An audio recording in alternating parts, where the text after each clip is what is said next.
Hola, ¿qué tal? ¿Cómo están? Bienvenidos a esta nueva clase abierta del Centro Cristiano.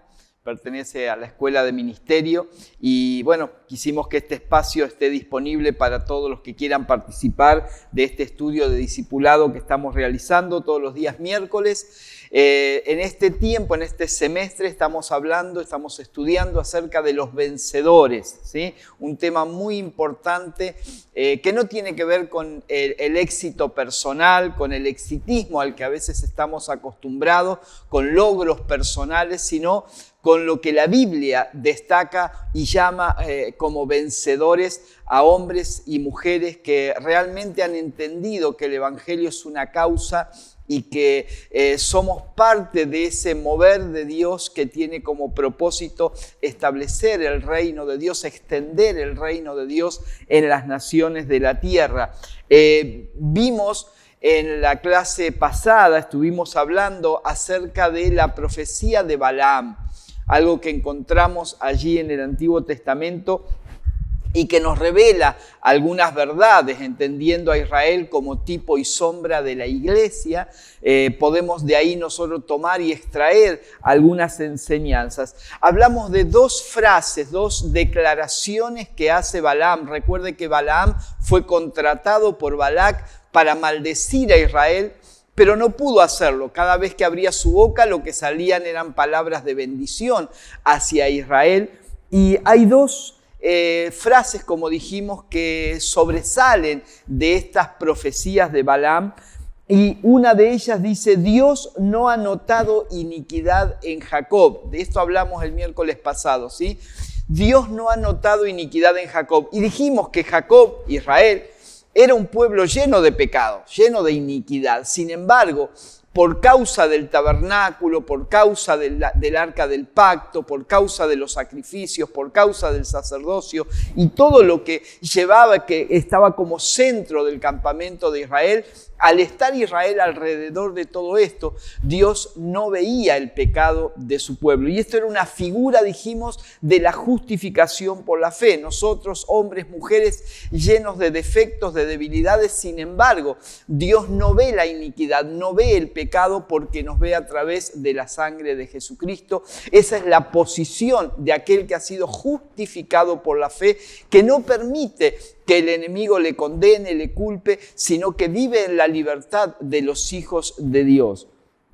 La otra frase que vimos fue: veo un pueblo que vive aislado, apartado de las otras naciones, ¿sí?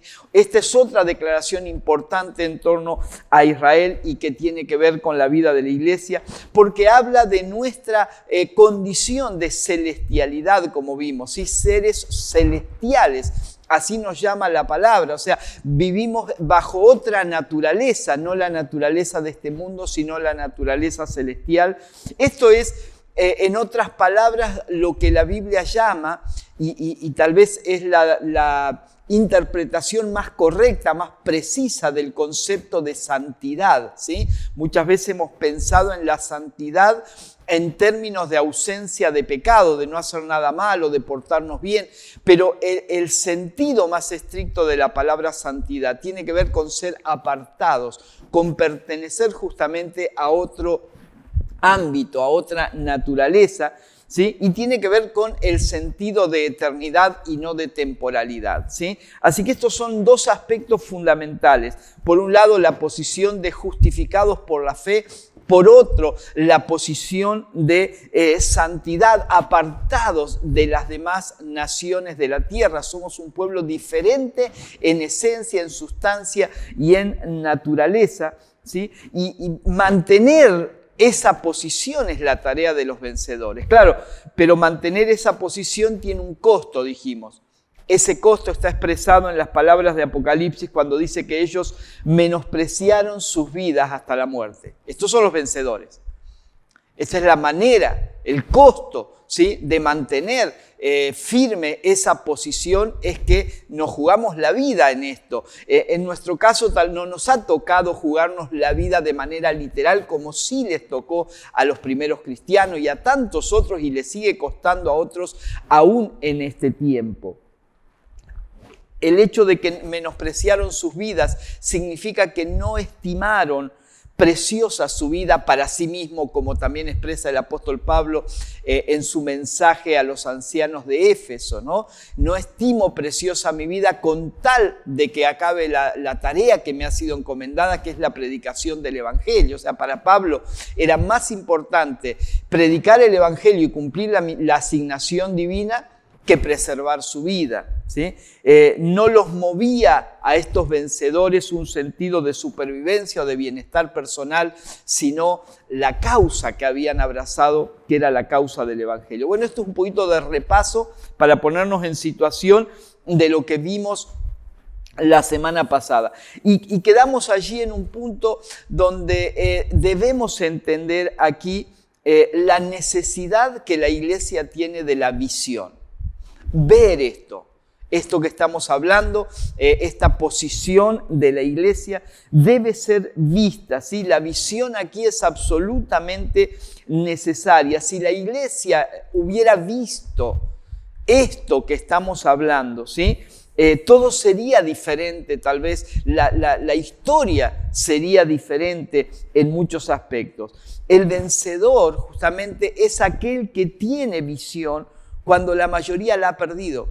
Esto lo hablamos al comienzo del estudio, ¿se acuerdan? Ahí es donde surgen los vencedores. Cuando la mayoría de la gente ha perdido la visión, un grupo recobra la visión, empieza a ver la realidad del Evangelio, empieza a ver la realidad del reino de Dios. Si hay algo que debemos pedir al Señor en oración, es que nos dé una visión clara por el bien de su iglesia, ¿sí? Porque el vencedor es aquel que se levanta como un enlace entre el pensamiento de Dios, el pensamiento completo de Dios y aquellos que lo han perdido. Dios tiene una intención eterna, un plan eterno. Quienes ven ese plan eterno son los que deben trabajar como enlace entre Dios y esa parte de la iglesia que no lo ve. Y hoy hay una parte de la iglesia que no ve el plan eterno de Dios. Hay una parte de la iglesia evangélica que está entretenida en cuestiones pasajeras, temporales, en buscar el rédito personal o el bienestar personal, y no ha visto el reino todavía, no ha entendido el reino. Por eso se tienen que levantar los vencedores, los que pueden ver, aquellos que se le han abierto los ojos para ver el reino y pueden ser un enlace entonces entre Dios, su plena intención, y la parte de la iglesia que todavía no lo ha visto, ¿sí? Mire, si el Señor abre los ojos de una parte de la iglesia, ¿sí? De una parte de la iglesia, eso sería de un valor tremendo, porque todo aquel que comienza a ver, comienza a entender. Y el que comienza a entender, comienza a vivir y a hacer realidad el plan de Dios, el diseño divino, ¿sí? Pablo ora en favor de nosotros, de la iglesia de Éfeso, pero también de todos los creyentes, que sean abiertos los ojos del corazón o los ojos del entendimiento, para comprender las riquezas de la gloria de su herencia en los santos. Esto es lo que tiene que ver la iglesia, las riquezas de la gloria de su herencia en los santos, y también cuando dice a Él sea la gloria en la iglesia. La gloria de Dios en la iglesia, en Cristo Jesús por todas las edades. Esto tiene que ser visto. Debemos ver la gloria de Dios manifestada a través de su iglesia en el mundo. Hasta aquí entonces hablamos de dos aspectos que son la posición y la condición de los vencedores. Ahora quisiera entrar, habiendo ya terminado este aspecto, al tercer punto de nuestro estudio, el último que vamos a estar desarrollando, que es el testimonio de los vencedores.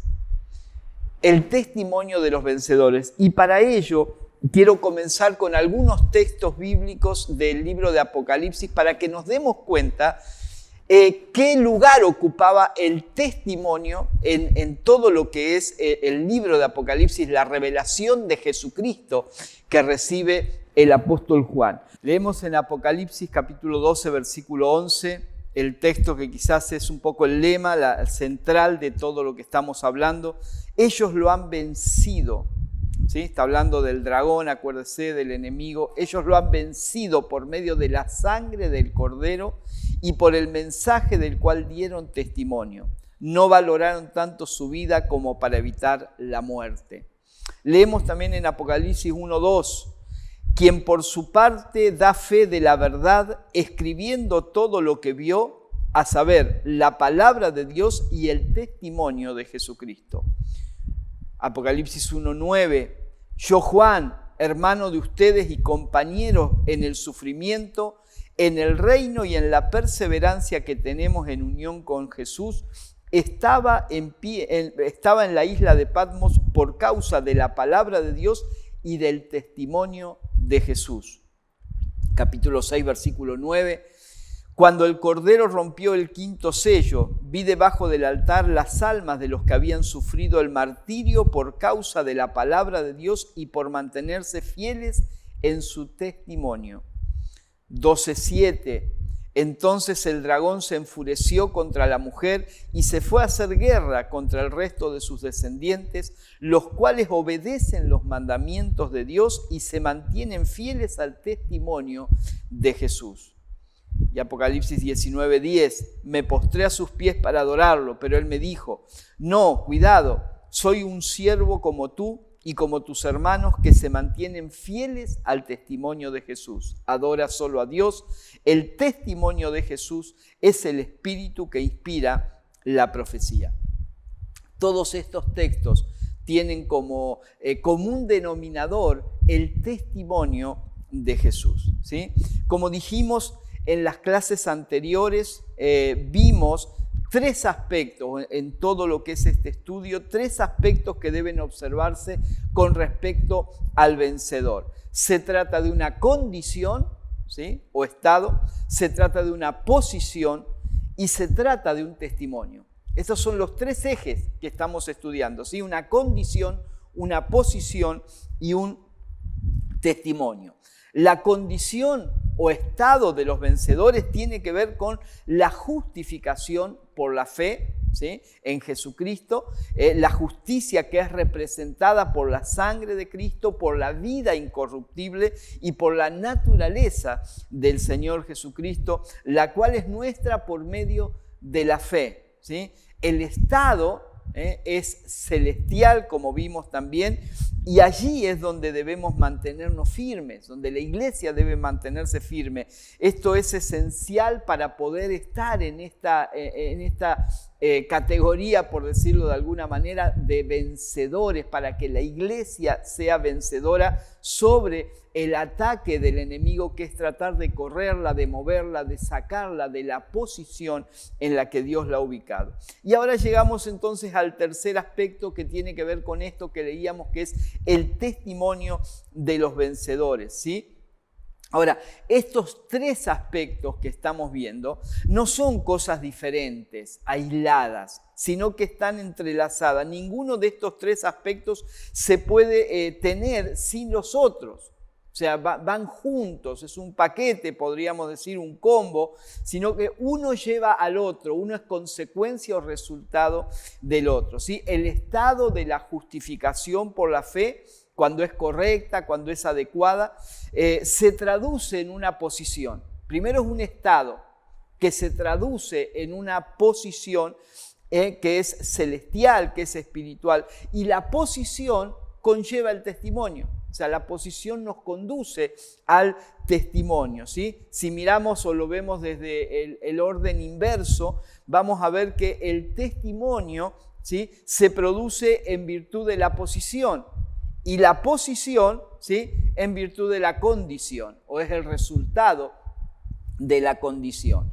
Esto es muy importante poder entenderlo, ¿sí? El testimonio de Jesús. ¿Qué es el testimonio de Jesús? Cuando Apocalipsis habla allí de que fueron fieles al testimonio de Jesús, ¿a qué se refiere? Dentro de lo que es el ámbito evangélico, la palabra testimonio ha tenido mucho que ver con palabras, ha tenido mucho que ver con qué hizo Dios en mi vida. Voy a dar testimonio de una sanidad, de una prosperidad, de un milagro, de algo que pasó, y obviamente que eso es testimonio. Pero cuando la Biblia habla del testimonio de Jesús, está hablando de algo mucho más profundo. Dice que ellos lo vencieron al enemigo por medio de la sangre y por medio del testimonio. Así que ese testimonio es algo fuerte, ese testimonio es algo poderoso. Por eso necesitamos estudiarlo, por eso necesitamos entender a qué se refiere, que ese testimonio no es simplemente la proclamación de una verdad o decir cosas, ¿sí? No son solamente palabras, declaración de ciertos hechos sobre Jesús y sobre lo que Jesús hizo. No termina ahí el testimonio. El testimonio del que está hablando Apocalipsis es mucho más profundo, ¿sí? Porque decir cosas, proclamar cosas, tiene que ver con un lenguaje, tiene que ver con declarar verbalmente algunas cosas, pero el testimonio de Jesús es mucho más que eso, ¿sí? No se trata solamente de una fórmula o de una confesión de fe que alguien redactó y que nosotros repetimos. Muchas personas repiten oraciones.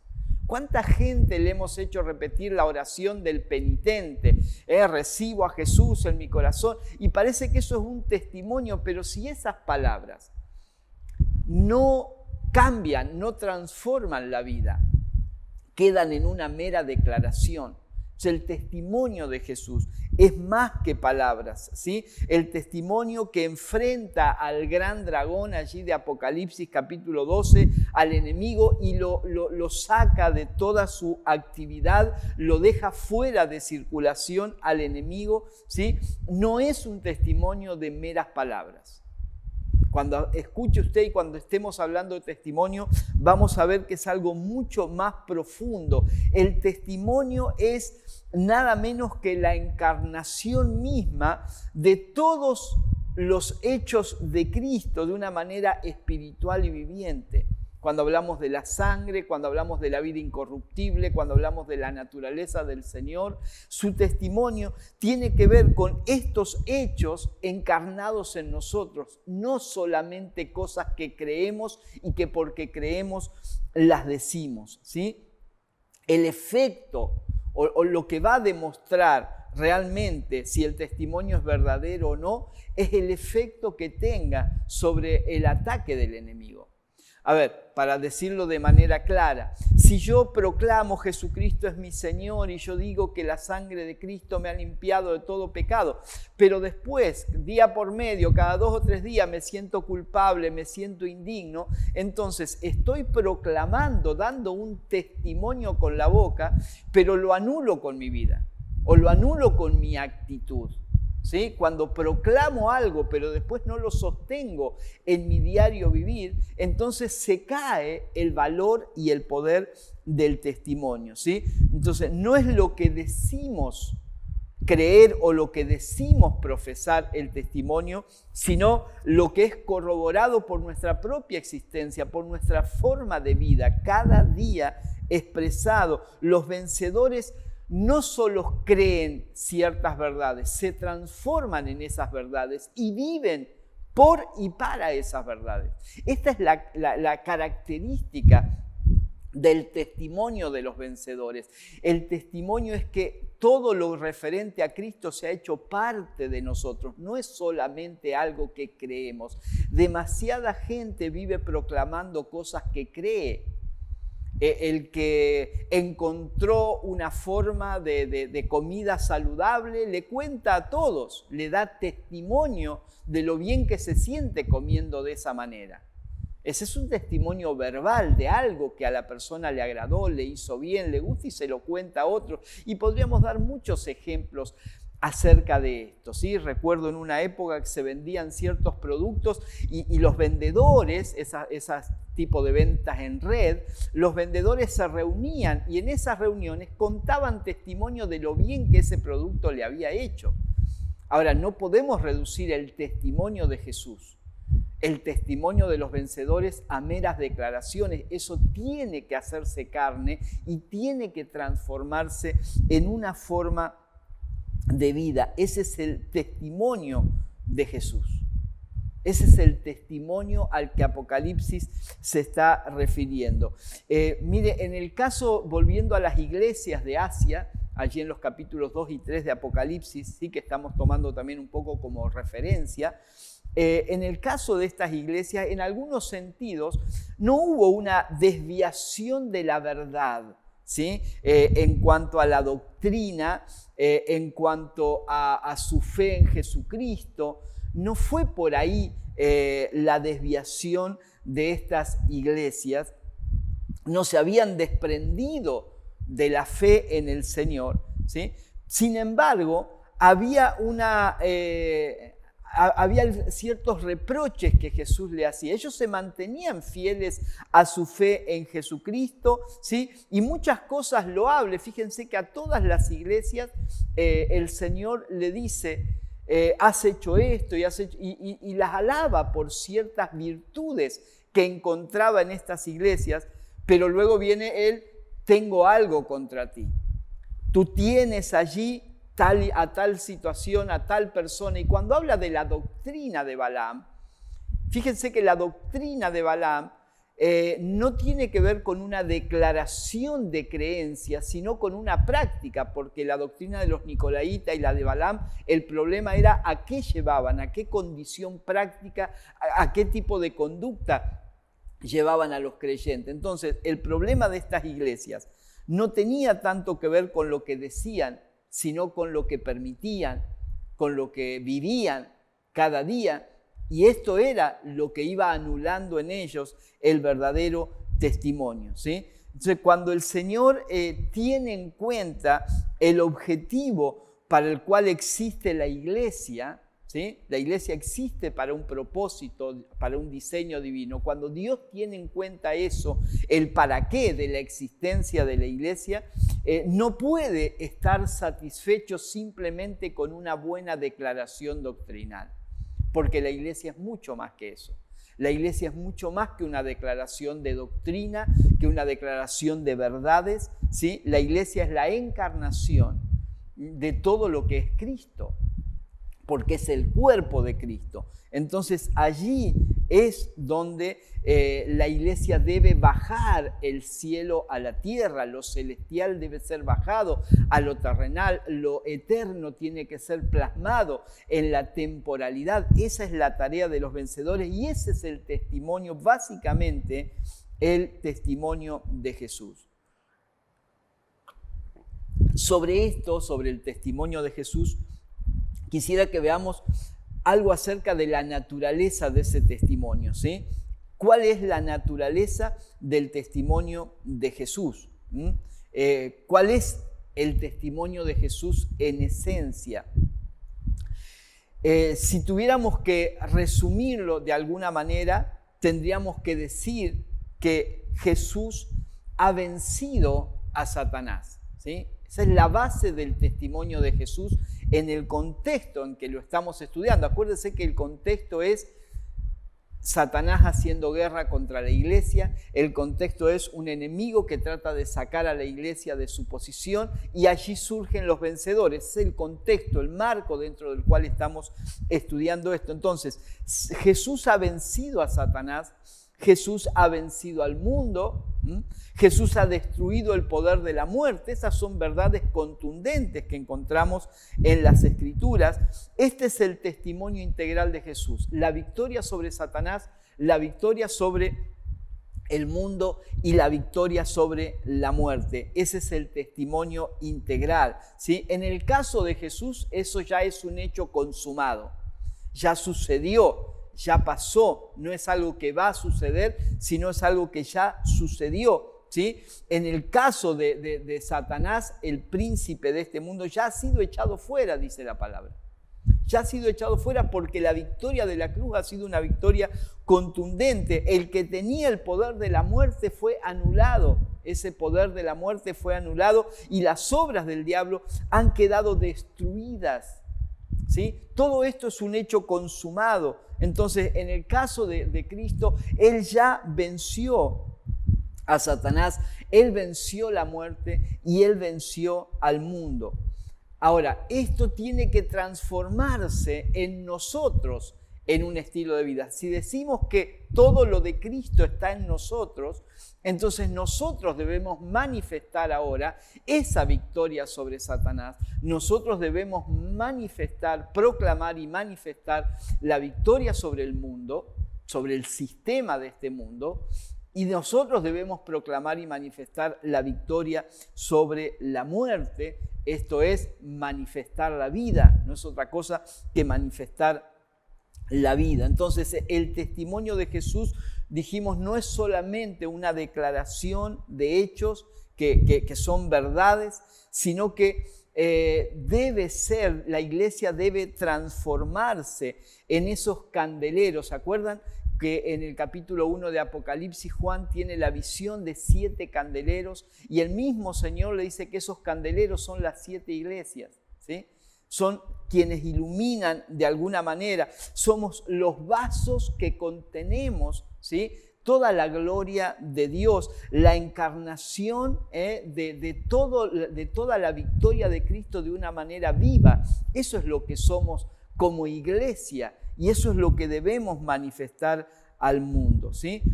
Miren, esta es la razón por la que la lámpara en el santuario, ¿se acuerdan?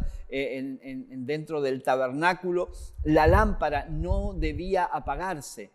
La lámpara no podía apagarse, sino que la mecha debía ser recortada. Había un trabajo que tenían que hacer permanentemente los sacerdotes para que la lámpara no se apagara, sino que de día y de noche pudiera mantener esa de manera real, de manera libre, de manera triunfante, podría mantener esa llama iluminando permanentemente el tabernáculo.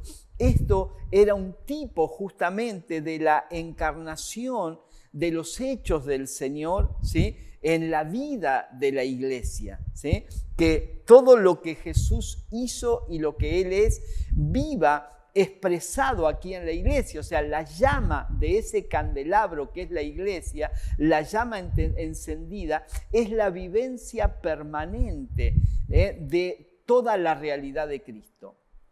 Vuelvo a decir, de nada sirve que proclamemos cosas, que digamos cosas, que hablemos fuerte y manifestemos ciertas verdades si después en la vida práctica el sistema nos absorbe.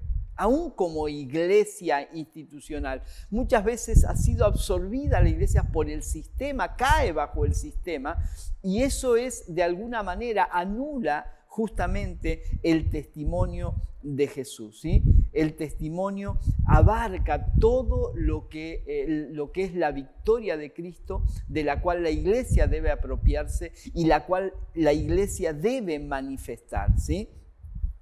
Entonces, ¿qué es lo que derrota de alguna manera a Satanás, al mundo y a la muerte, ¿sí? ¿Qué es lo que trae victoria sobre estas cosas? Dijimos, en el caso de Cristo ya ha sido consumada la victoria sobre Satanás, ya ha sido consumada la victoria sobre el mundo, ya ha sido consumada la victoria sobre la muerte. Ahora nosotros como su iglesia debemos ir viviendo en esto, caminando en estas verdades, incorporando estas verdades a nuestra vida para manifestarlas cada día. Y hay una palabra aquí que es clave, que tiene que ver justamente con la manifestación de esta victoria, y esa palabra es vida.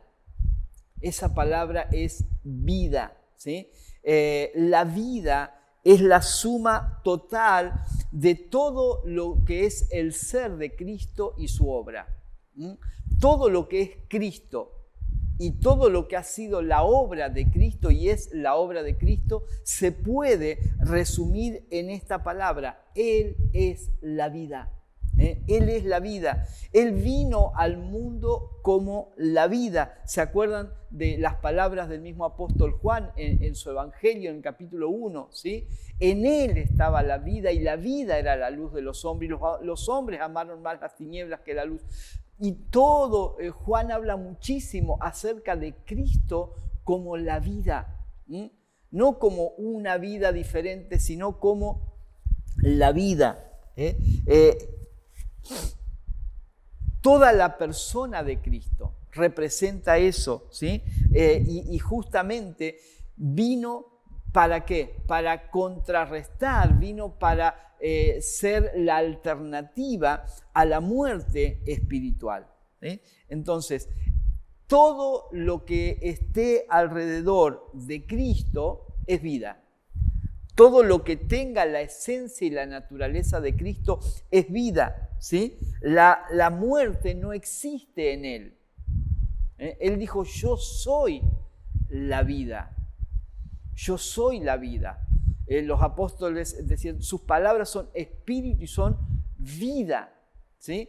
Vida. Todo lo que tiene que ver con Jesús es vida. La muerte ha sido, en Cristo la muerte ha sido devorada en toda su totalidad. Ahora, cuando hablamos de vida y muerte, no lo reduzcamos solamente al concepto de vida y muerte en el plano físico, porque esto es el pensamiento de la temporalidad o lo que vivimos en la temporalidad, ¿sí? El ser humano le hablan de vida y enseguida pensamos en alguien que respira, en un niño que nace, que ve la luz, ¿sí? Y nos hablan de muerte y pensamos en una persona que falleció. Pero vida y muerte son dos naturalezas que van mucho más allá de la cuestión física. Si pudiéramos, mire, si el Señor abre nuestros ojos y podemos entender que vida y muerte es mucho más trascendente y más profundo que lo que podamos expresar con este cuerpo, desdramatizaríamos tal vez la muerte, desdramatizaríamos bastante la muerte y valoraríamos mucho más la vida. Pero debemos entender esto, ¿sí? Debemos entender que Cristo en su misma persona, Él es la plenitud de esa vida, ¿sí? De esa vida de Dios, de la vida de Dios. Y esa vida no puede ser tocada por la muerte. Esa vida de Dios no puede ser tocada por la muerte. Toda la obra de Jesús, ¿sí? Se refiere a una sola cosa, que es dar vida, es la vida. Y es el libro de Hebreos nos habla de esa vida y dice que esa vida es incorruptible. Esa vida es incorruptible. Entonces, ¿cuál es la naturaleza del testimonio de Jesús? La naturaleza del testimonio de Jesús es su victoria. Acuérdense, sobre Satanás. La naturaleza del testimonio de Jesús es su victoria sobre el mundo. La naturaleza del testimonio de Jesús es su victoria sobre la muerte. Y esto se resume en esta palabra que es vida. Cuando dice yo he venido para que tengan vida y vida en abundancia. Esa vida es lo opuesto a la muerte. Entonces, lo que nosotros necesitamos definir en nuestra vida, si realmente queremos evaluarnos para ver si estamos siendo esos vencedores que Dios está necesitando, que la iglesia está necesitando. Dios está levantando y la iglesia y el mundo está necesitando estos vencedores. Necesitamos entender el principio de la vida y necesitamos entenderlo, ver el principio de la vida y caminar bajo ese principio de vida incorruptible. O sea, que mis pensamientos sean el resultado de la naturaleza llamada vida y no de la muerte. Que mis acciones sean el resultado de la vida y no de la muerte.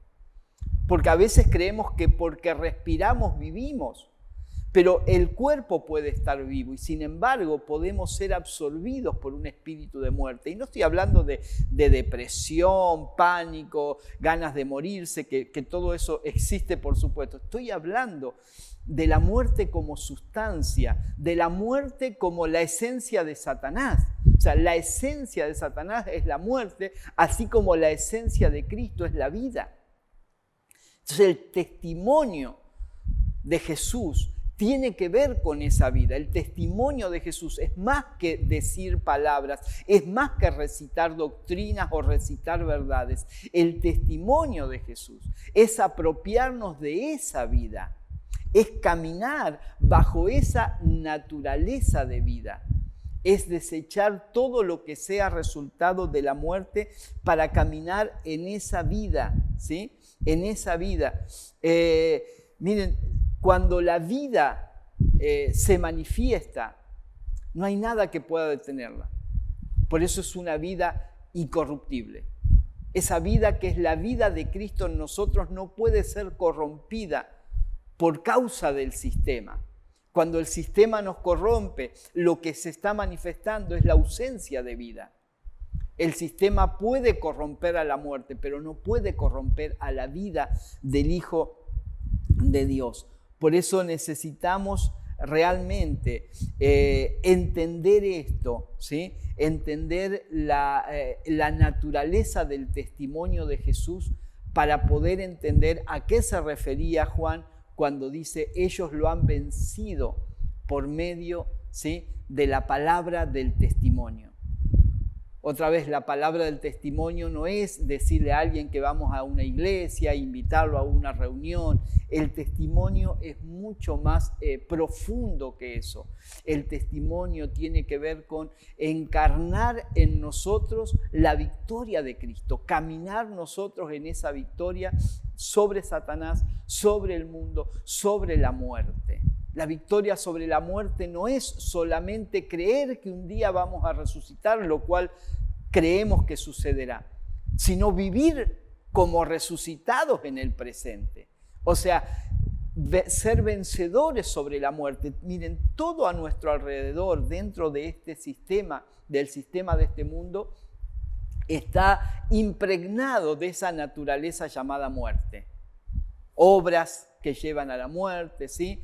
Conciencias que están impregnadas de muerte. Esto lo vemos en la palabra en una cantidad de expresiones, que todo tiene que ver con esta diferencia entre vida y muerte. Dice que nosotros estábamos muertos, dice el apóstol Pablo, en delitos y pecados, pero Él nos dio vida. Ven que esto se da permanentemente, esa vida y muerte va mucho más allá de lo físico. Allí es donde cobra de alguna manera un valor tremendo el testimonio de los vencedores. Los vencedores son los que en medio de la mortandad se levantan con la vida del Hijo de Dios. Viene a mi mente el pasaje de Ezequiel, tan conocido, Ezequiel capítulo 37, el valle de los huesos secos, ¿sí? Ezequiel veía un valle lleno de huesos secos, sin vida. Pero Dios le dice, profetiza, Ezequiel, profetiza sobre esos huesos y vivirán. Y en medio de un valle de sombra y de muerte, de pronto ante una palabra de orden de parte de Dios, los huesos comienzan a levantarse. Y dice que los tendones comienzan a juntarse y los cuerpos comienzan a formarse nuevamente. Esos huesos dejan de ser huesos esparcidos, dispersos, para comenzar a formar un cuerpo. Y dice que ese cuerpo se transformó, cada uno de esos cuerpos se transformaron en un gran ejército, en un ejército poderoso. Básicamente el resultado fue que de un valle lleno de muerte fue transformado por una palabra de vida, fue transformado en un lugar lleno de vida.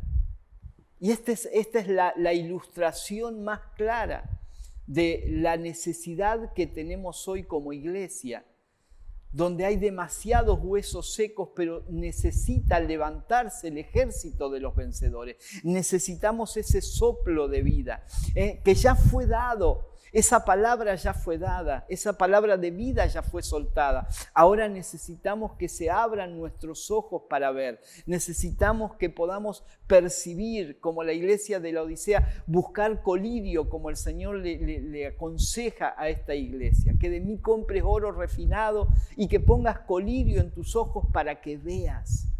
Y cuando veamos, cuando entendamos realmente, nos vamos a levantar como vencedores en el testimonio de Jesús, ¿sí? En el testimonio de Jesús, en ese testimonio que es la encarnación de todo lo que Cristo ha hecho y de lo cual nosotros participamos. Esto es lo que la Biblia llama el andar en novedad de vida, el vivir una vida nueva, ¿sí? El vivir una vida nueva. Esa vida nueva es lo que va a traer un mundo nuevo, ¿sí? Un cielo nuevo, una tierra nueva. Mire, todo lo que el Señor nos ha prometido tiene que ver con eso. Y esa es la proclamación de los vencedores. Esa es la proclamación de los vencedores. Es el efecto de la obra de Cristo en nosotros, ¿sí? Todo se trata de la vida. Todo se trata de la vida. Mire, la suma de todo lo que es el ser y la obra de Satanás se puede resumir en muerte. La suma de todo lo que Satanás es y hace tiene que ver con muerte, y la suma de todo lo que Cristo es y hace tiene que ver con la vida, ¿sí? Básicamente tiene que ver con la vida. Así que, mire, todo Apocalipsis comienza con el testimonio de Jesús y termina con el testimonio de Jesús.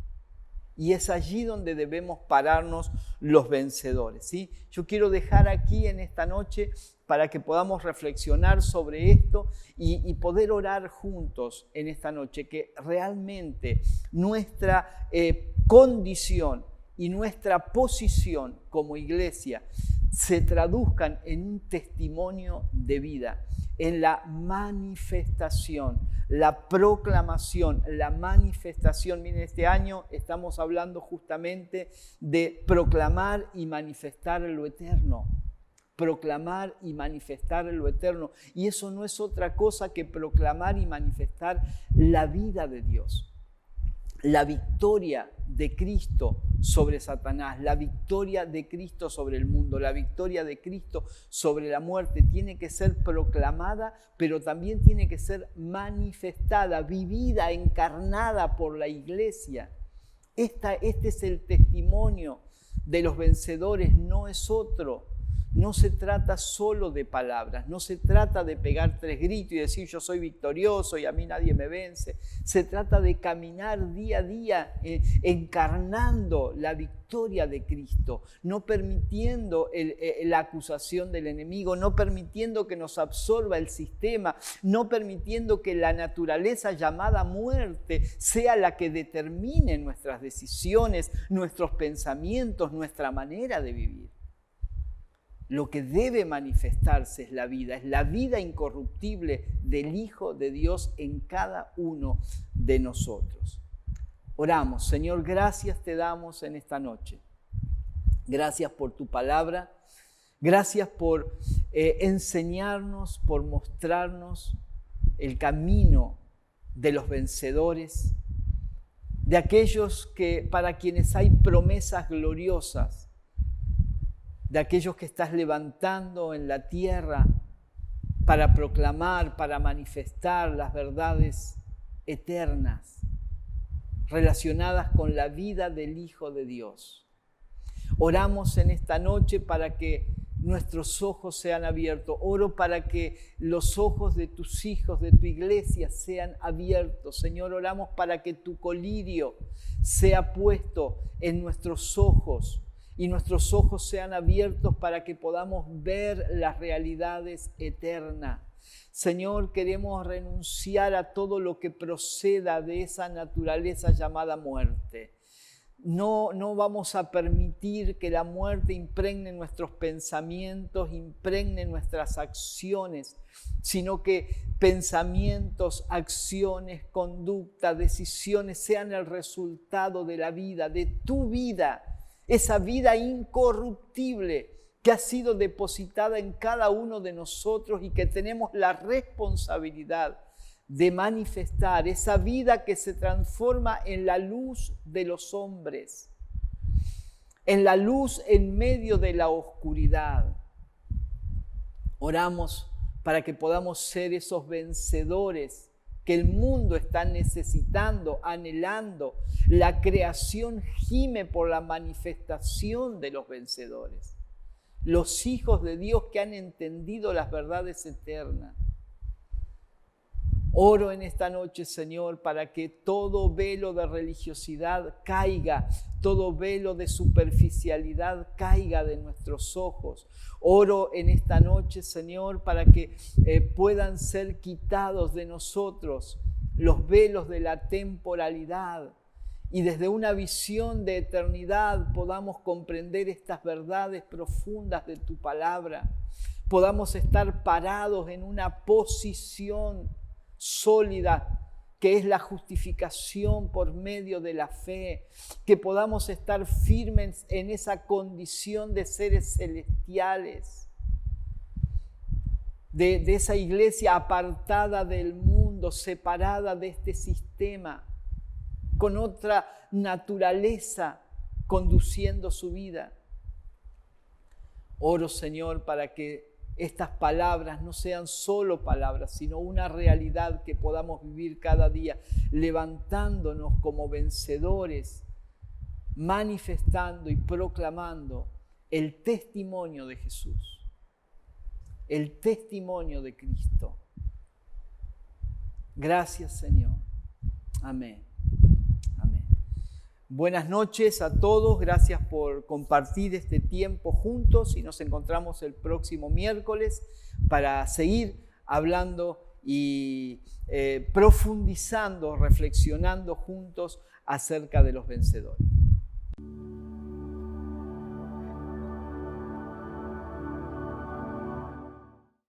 Hola a todos, ¿cómo están? Queremos pasarles algunas info, especialmente comunicarles que esta semana vamos a estar conectándonos vía online debido a las disposiciones del gobierno en base a esta pandemia que estamos viviendo, pero esto no va a ser impedimento para que podamos estar en contacto y esto animar a los líderes, animar a la gente a que puedan estar contactándose a través de la pantalla chica, a través de la compu, del teléfono. Tenemos tantos medios entendiendo que para Dios no hay barreras, para la Iglesia de Cristo no hay paredes, así que podamos seguir siendo y estando conectados. También recordarles que el próximo domingo vamos a tener la Cena del Señor, así que podamos allí, cada hogar, puedan preparar ustedes una mesa, puedan prepararse también en familia para compartir este tiempo tan especial. También anunciarles a los alumnos de Escuela de Ministerio que esta semana también vamos a estar con las clases online. Así que animarlos también, que no hay impedimentos para seguir manifestando la generosidad. Sabiendo de que esto es para extender el reino, para que la iglesia siga avanzando. Así que podés también seguir manifestando esa vida de Cristo, esa vida que portamos, y una de las características sabemos que es la generosidad. Así que te animamos a que puedas seguir manifestándola a través ahí los chicos van a pasar un pequeño video de qué manera, y si no, sí también conectate con tu líder y vemos la manera que lo podés hacer de manera efectiva. Así que los animamos, no estamos desconectados, todo lo contrario, vamos a seguir conectados y de esta manera los saludamos y que tengan un excelente fin de semana.